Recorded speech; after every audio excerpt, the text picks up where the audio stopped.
Question hour అయిన తర్వాత discussion start అయ్యే ముందు బడ్జెట్ మీద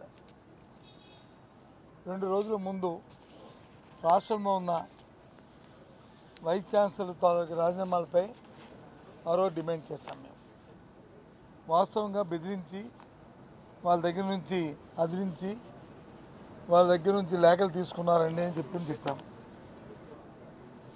ఆ లేఖల మీద వచ్చి దర్యాప్తు జరపమని చెప్తే ఆ రోజు ప్రూఫ్లు చూపెట్టండి, అదిరించామని చెప్పిన ఎక్కడ ఉందో చెప్పండి, ఛాలెంజ్ అని ఇస్తారు.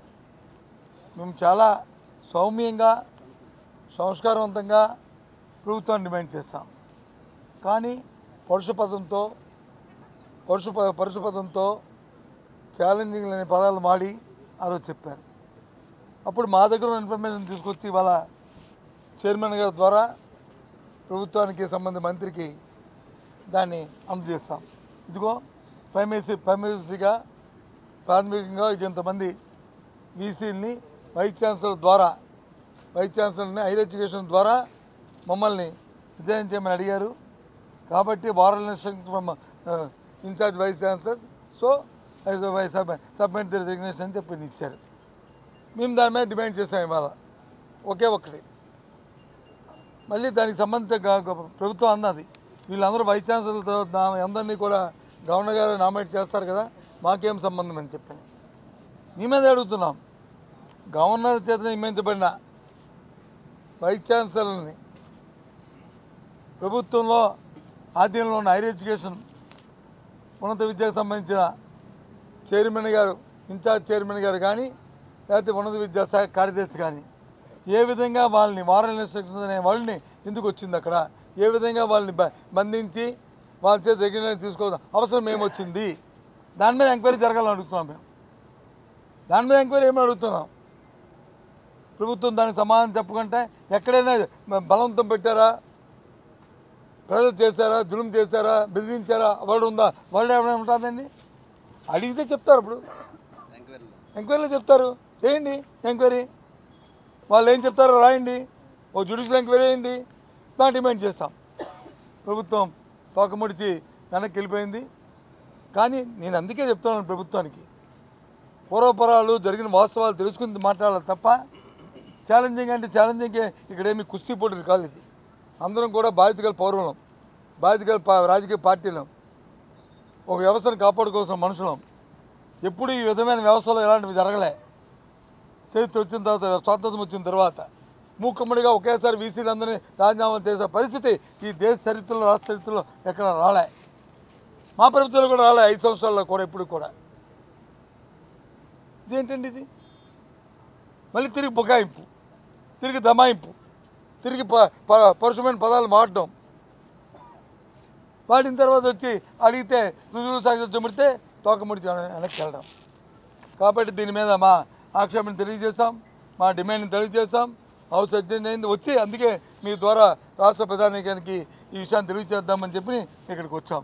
మళ్ళీ మేము డిమాండ్ చేస్తున్నాం, దీన్ని ఎంక్వైరీ జరగవలసిందే, వాస్తవాలు బయటికి రావాల్సిందే.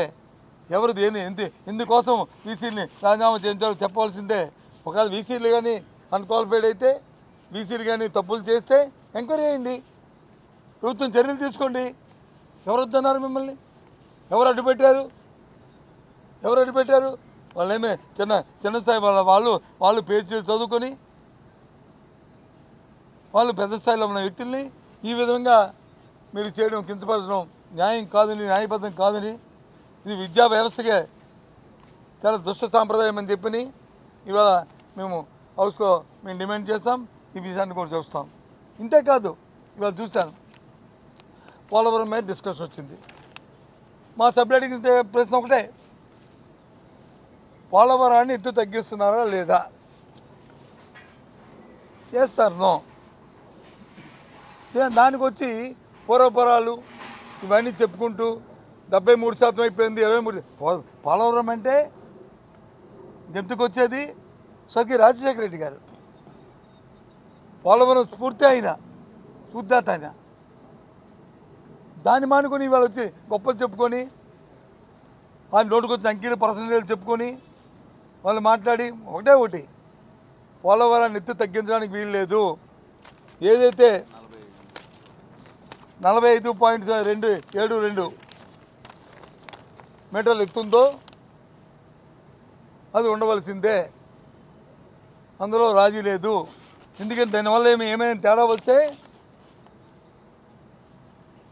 శివారైన ఉత్తరాంధ్ర ప్రాంతంలో ఉన్న సుజల శ్రావంతి కానీ రాకపోతే విశాఖపట్నం స్టీల్ ప్లాంట్కి నీరు రావు, మా ప్రాంతానికి వచ్చి తాగునీరుకి ఇబ్బంది వస్తుంది, అలాగే రాయలసీమకి వచ్చి ఇబ్బంది వస్తుంది.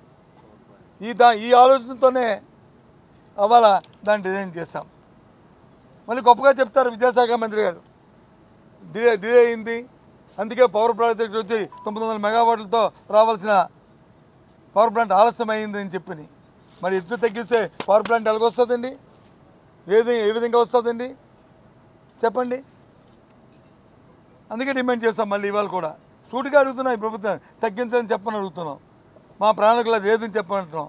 మా వాస్తవంగా ఏదైతే పూర్వ డిజైన్ ఉందో ఆ డిజైన్కి మేము కన్ఫైన్ ఉన్నామని అనే విషయాన్ని వాళ్ళు అడుగుతున్నాం. అటు నుంచి సరైన సమాధానం రావట్లే. ఇంకో మరి ఎంత ఇర్రెస్పాన్సిబుల్ ఉందంటే, చేనేత కార్మికుల గురించి మేము అడిగితే శవాల మీద పేలాలు ఎదుర్కొంటున్నారనే మాటని బలహీన వర్గాల గురించి మాట్లాడితే ఇది ధర్మం అండి? ఇది అంటే బీసీలు, బలహీన వర్గాలు, చేనేత కార్మికులు వీళ్ళందరూ కూడా ఇదే అండి? ఏమిటండి భాష?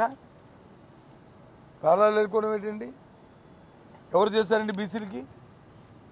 ఎవరు చేశారండి చేనేత కార్మికులకి?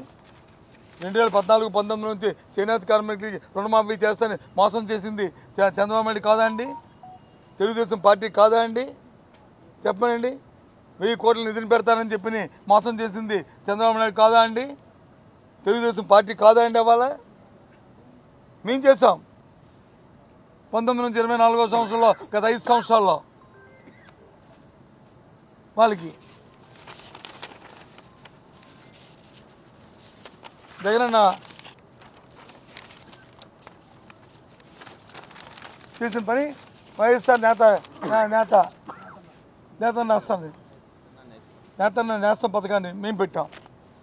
960 కోట్ల రూపాయలు నేతన్నలకు ఇచ్చాం. ఇది రికార్డు.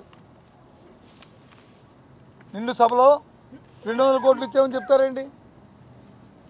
ఎంత సత్యుత్తరమైన మాట్లాడి. మేము పెట్టాలి ప్రివిలేజ్, దాని మీద మేము అడగాలి ప్రివిలేజ్. ఇలాంటి సత్యోత్తరమైన మాట్లాడుతున్న ప్రభుత్వ అధికారుల మీద, ప్రభుత్వంలో ఉన్న మంత్రుల మీద ఎంత తప్పండి ఇది? వాళ్ళ ఫంక్షన్ కోసం సుమారు 1396 కోట్లు ఖర్చు చేస్తాం. ఇది వాస్తవం కాదని చెప్పనండి. రికార్డులో ఉందో లేదో? నేతల కోసం తీసుకున్న కార్యక్రమాన్ని ఇవాళ ఉందా అండి? ఆ కార్యక్రమాలు ఏం చేశారండి? ఏమేనంటే మేము వచ్చి ఆపుకొని వచ్చి పెంచాము, తెలంగాణతో ఒప్పందాలు పడ్డాము, వాళ్ళకి వచ్చి మా సొంత లాభం కోసం వచ్చి వాళ్ళతో లాలుచి పడ్డామని ఇక్కడ నేతల్ని నెట్ట నిర్మల వాళ్ళని ముంచింది కాదండి ఈ 9 నెలల కాలంలో ఈ ప్రభుత్వం? ఇది వాస్తవం కాదండి? తిరిగి సవాల్ మేపాలని ఏం మాట్లాడినవి? క్షమాపణ చెప్పాలి బీసీలందరికీ కూడా. ఈ ప్రభుత్వంలో ఉన్న నేతలు ఇది చాలా తప్పు. ఇది అందుకే మేము అడిగాం రికార్డులను తొలగించాలని చెప్పని. ఇది తప్పు. ఇది ఈ ప్రభుత్వానికి వాళ్ళకి నిజంగా చర్చిస్తుంటే, నిజంగా అధికారంలో మీరు అధికార పక్షంలో 9 నెలల్లో తెలిసాలకి ఏ కార్యక్రమం మేము చేయలేదు. ఊరికి అంకిల్ గాడితో ఆయా మాటలతో ఎలాంటి ప్రచార మాంద్యాలు 4-5 పెట్టుకొని ఉన్నది లేనట్టు, లేదు ఉన్నట్టు చూపెడుతూ చెప్పుడుతాం. వాస్తవాలు అనే విషయం వాళ్ళకి కూడా తెలుసు. అందుకే ఇవన్నీ కూడా వాస్తవ విషయాలు బయటికి రాకుండా కప్పుచ్చుకుందామనే ధోరణిలో ఇవాళ ఆ కార్యక్రమాన్ని చేస్తున్నారు. ఎంత ఛాలెంజ్ అనే మాట చిన్న మాట కాదు కదా. మేమేమైనా గత ప్రొసీడింగ్ తీయమని ఛాలెంజ్ అనే మాట వాడామా? అంతమాట ఛాలెంజ్ చేసినప్పుడు నిలబడాలి కదా. అంత ధైర్యం దమ్ము ఉంటే నిలబడాలి కదా. ఎంక్వైరీ చేస్తే ఎంక్వైరీలు వాస్తవాలు వస్తాయి కదా. ఎందుకు చేయవలసి వచ్చిందో గవర్నర్ చేపి నియమించబడిన వీసీలని హైయర్ ఎడ్యుకేషన్ చైర్మన్ గారు ఎందుకు ఫోన్ చేసి వాళ్ళతో రాజధానిలో ఇప్పించవలసిన అవసరం ఏమొచ్చింది? ఏమనంటే 17 మందిలో 5 ఇచ్చారగా, మిగతా ఇవ్వవచ్చు గౌరవం కోసమో లేదా భయం కోసమో భక్తి కోసమో ఇవ్వచ్చు. ప్రభుత్వం గౌరవం కోసం వాళ్ళు చెప్పకపోవచ్చు, కానీ వాళ్ళ ఆత్మకి తెలుసు కదా. ఆ విషయాన్ని జ్యుడిషియల్ ఎంక్వైరీ ద్వారా నిజాన్ని బయటపడని చెప్తున్నాం. మేము మళ్ళీ డిమాండ్ చేస్తున్నాం మీ ద్వారా. నిజంగా ఈ ప్రభుత్వాన్ని చిత్తశుద్ధి ఉంటే, చిత్తశుద్ధి అనేది ఉంటే, మాట మీద నిలబడే తత్వం ఉంటే ఎంక్వైరీ చేయమనండి, వాస్తవాన్ని ప్రజల ముందు పెట్టమనండి, ఇక జ్యుడిషియల్ ఎంక్వైరీ చేయమనండి. అంతేగాని తోకముడిచి పలాని దత్తగించి మళ్ళీ మేము వెళ్ళిపోయిన తర్వాత వచ్చి అయ్యయ్యో అని ఇలాంటి మాయ మాటలు చెప్పవద్దని చెప్పి కోరుతూ, బలహీన వర్గాల్ని కించపరచకంట, ఏ వర్గాన్ని కూడా కించపరచకంట, అందులో ముఖ్యంగా బలహీన వర్గాలు ఎవరున్నా వాళ్ళని కించపరచకంటే గౌరవించే పద్ధతిని నేర్చుకోమనండి. నేర్చుకుంటే బాగుంటుంది అనేది నా తాలూకా అభిప్రాయం, నా తాలూకా రిక్వెస్ట్ కూడా. ప్రశ్నలు అడిగినప్పుడు ప్రశ్నకి సమాధానం చెప్పాలి, అంతేగాని దాన్ని డైవర్స్ చేసే విధానం మాత్రం అది మంచి సాంప్రదాయం కాదని తెలియజేస్తున్నాను. అందుకే మేము ముందుకు వచ్చాను.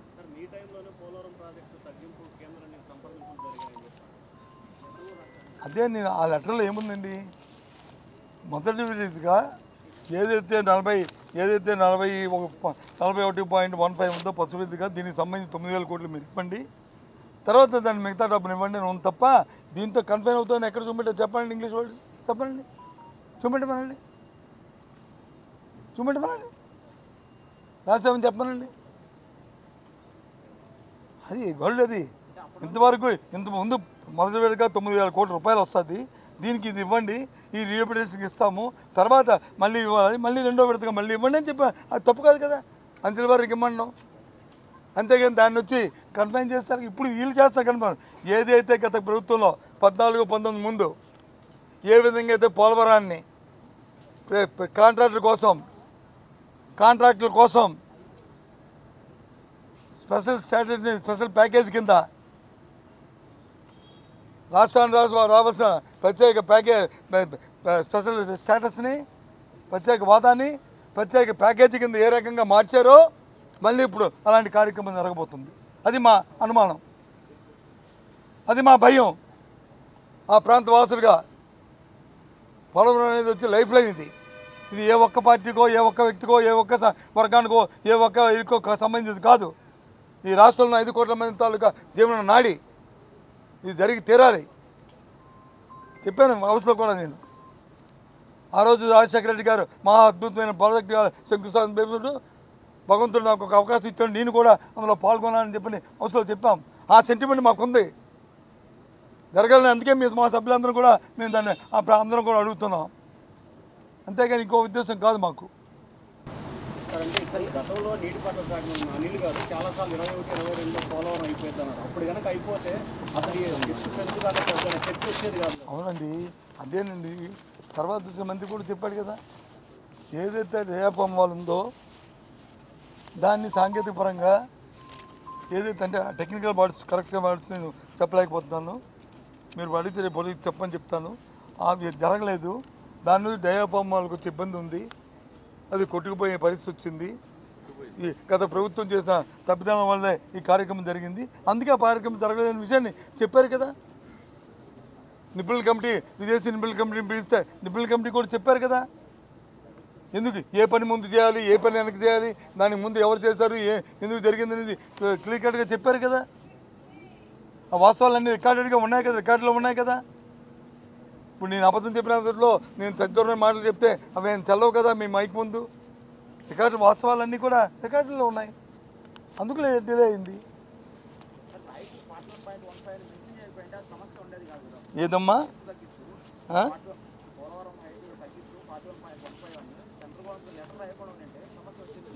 అంటే దేనికి రాశారండి మళ్ళీ మీరు? నేను చెప్తున్నాను కదా, నేను ఫేజ్ 1 ఎందుకని చెప్పామంటే డబ్బులు ఆ 9,000 కోట్లు ఇస్తే రీఅప్డేషన్ డబ్బులు ఇస్తే పని అవుతుంది ముందుకి. మళ్ళీ డబ్బులు రెండో డబ్బులు ఇస్తే రెండోసారి పని అవుతుంది. ఇప్పుడు ఇది ఉంది. ఇప్పుడు నిన్న వచ్చి ఏదో అట్టాసంగా అమరావతి కడతానంటున్నారు. ఎందుకు పూర్తిగా ఎందుకు అన్ని పనులు ఒకేసారి పెట్టలేదు? ఎప్పుడు కూడా అంచెంచెలుగా వెళ్తుంది ముందు ఏ ప్రాజెక్ట్ అయినా. డబ్బులు పోలవరం ఎందుకంటే పోలవరం స్టేట్ గవర్నమెంట్ ప్రాజెక్ట్ కాదు, నేషనల్ ప్రాజెక్ట్. అది మన విభజన చట్టంలో మన హక్కు, అది వాళ్ళు కట్టి మనకు అప్పచెప్పాలి. అలాంటి దాన్ని మనం కాంట్రాక్ట్లు తీసుకోవడం తప్పు. ఎక్కడ ఫండమెంటల్గా ఎక్కడ డిఫెక్ట్ వచ్చింది? ఏ రోజైతే దాన్ని స్పెషల్ స్టాటస్ నుంచి స్పెషల్ ప్యాకేజ్ కింద మార్చి దాన్ని కన్స్ట్రక్షన్ మనం తీసుకున్నామో అప్పుడు నుంచి వచ్చిన ఇబ్బంది ఇది. లేకపోతే లేదే ఇవాళ ఇబ్బంది. మనం సెంటర్ మీద ఫైట్ చేసి డిమాండ్ చేసి ముక్కు గుద్ది మెడలు వంచి కార్యక్రమం చేసుకునే వాళ్ళం. ఇవాళ ఆ కార్యక్రమం లేదే. ప్రభుత్వం దాంట్లో కమిటీ అయింది కాబట్టి ఏ ప్రభుత్వం కమిటీ అయినా ప్రభుత్వం కమిట్మెంటే కదా అది అందుకు నష్టపోయాం వల్ల. ఇంకా అంతేనా?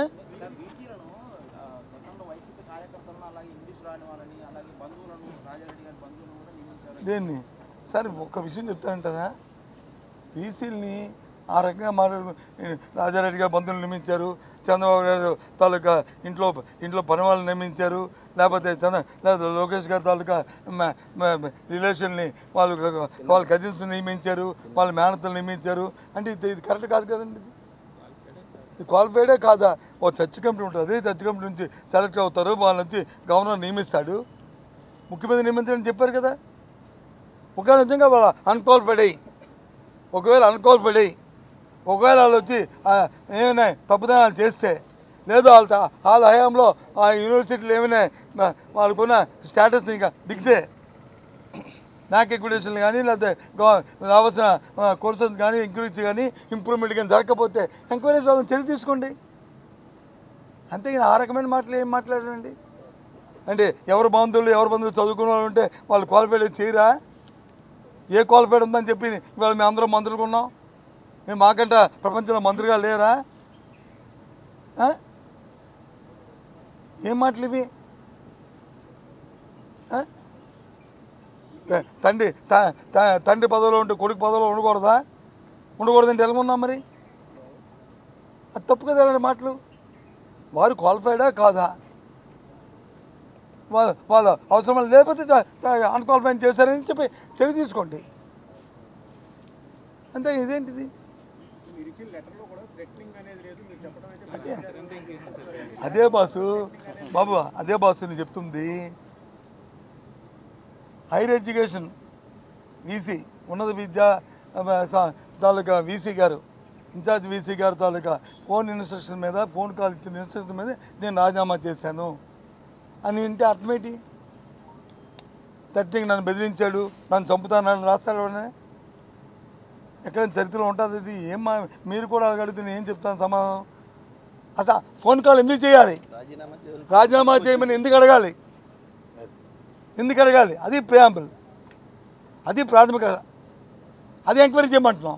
అప్పుడు నిజాలన్నీ వాళ్ళే చెప్తారు కదా.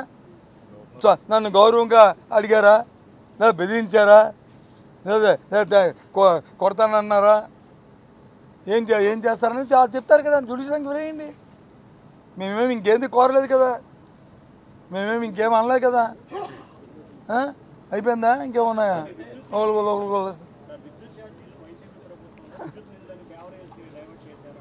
సార్ ఇక చెప్పిదా ఆ లెక్కల కాగితాలు ఉన్నాయి.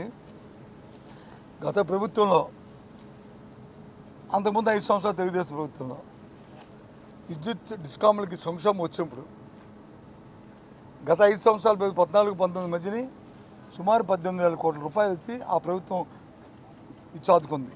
అదే మా ప్రభుత్వం వచ్చినప్పటికీ 48,000 కోట్ల రూపాయలు డిస్కామ్లకి ఇచ్చి ఇలాంటి కార్యక్రమాలు వచ్చినప్పుడు సంక్షేమం ఆదుకున్నాం.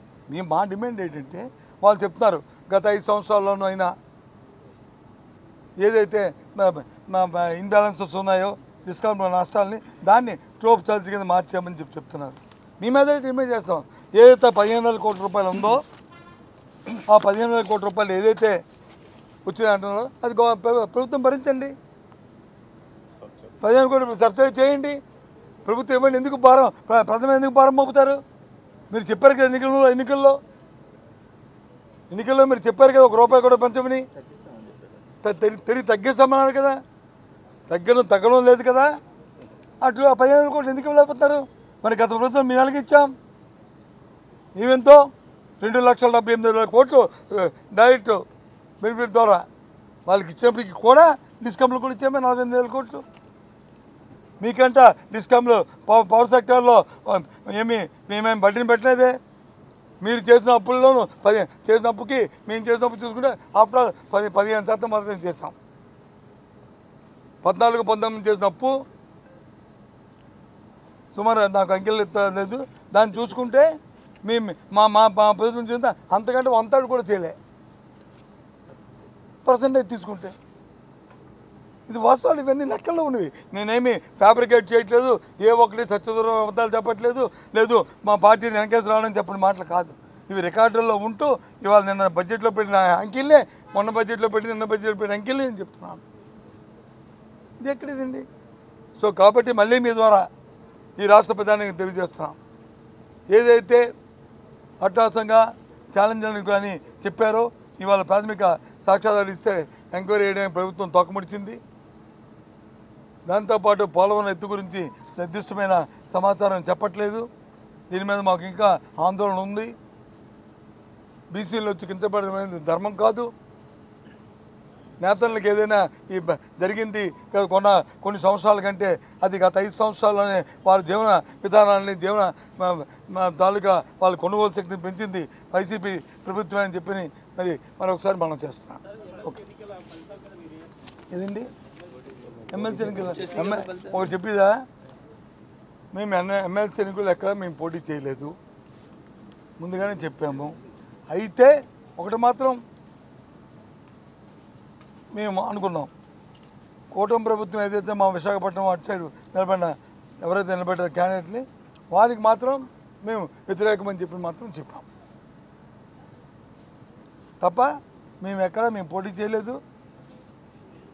దాని మీద మేము దృష్టి పెట్టలేదు. వాటి మీద అయినప్పటికీ కూడా అధికారం తెలుగుదేశం పార్టీ మీ టీవీలో మీ ఛానల్స్లో చూసాము. విచ్చలవిడిగా ఏ విధంగా చట్టాన్ని చేతిలో తీసుకున్నారో, ఏ విధంగా రిగ్గింగ్లు చేశారో, ఏ విధంగా డబ్బు ఇచ్చి మరి చిల్లర చిట్టు కాగితాలాగా డబ్బుని అక్కడే పోలీసు యంత్రాంగం అలాగే వీళ్ళు కలిసి ఎన్నికల యంత్రాంగం కలిసి ఏ విధంగా అధికార దుర్వినియోగం చేశారో దొడిదారం గెలిచారు. గెలనేయండి. కానీ నాకు ఆశ్చర్యం ఏంటంటే మా ఉత్తరాంధ్ర ప్రాంతం, మా జిల్లా నాది విజయనగరం, విశాఖపట్నం, మేము ఉత్తరాంధ్ర మా ప్రాంతం విశాఖపట్నం, శ్రీకాకుళం. మేము పెద్దగా పార్టిసిపేట్ చేయకూడదు అనుకున్నాను కదా. ఈ నేపథ్యంలో అక్కడ చూశాను ఓ ఫోటో, ఆ క్యాండిడేట్ని పెట్టుకొని ఆ ప్రాంతంలో ఉన్న మంత్రులు, ఆ ప్రాంతంలో ఉన్న పాప వరం గారిని పెట్టుకొని ఆ ప్రాంతంలో మంత్రులు, ఆ ప్రాంతంలో ఎమ్మెల్యేలు, ఎంపీలు వాళ్ళు వచ్చి ప్రకటనలు ఇచ్చారు, ఇతను మన అభ్యర్థి, ఈయన గెలిపించండి. తర్వాత పాపం కేంద్ర మంత్రి గారు అయితే ఒక వీడియోని రిలీజ్ చేశారు, ఇదిగో ఇతను గెలిపించండి, ఇతనే మన అభ్యర్థి అని. వీళ్ళందరూ ఇచ్చారు. తీరమ్మ చూస్తే లేదు అతను కూడా మా క్యాండిడేట్ అంటాడు. ఎవరు ఇప్పుడు తాలే మా క్యాండిడేట్ అడగండి. మన పిల్లలకి మన పేరు పెట్టుకోవాలి కానీ దేని ధర్మం అండి? సరే అది వాళ్ళ వ్యక్తికే వదిలేస్తున్నాను నేను. మరిన్ని వీడియోస్ కోసం ఛానల్ ని సబ్స్క్రైబ్ చేయండి. లేటెస్ట్ అప్డేట్స్ కోసం వాట్సాప్ ఛానల్ ని ఫాలో అవ్వండి. ఆ లింక్ డిస్క్రిప్షన్ లో ఉంది.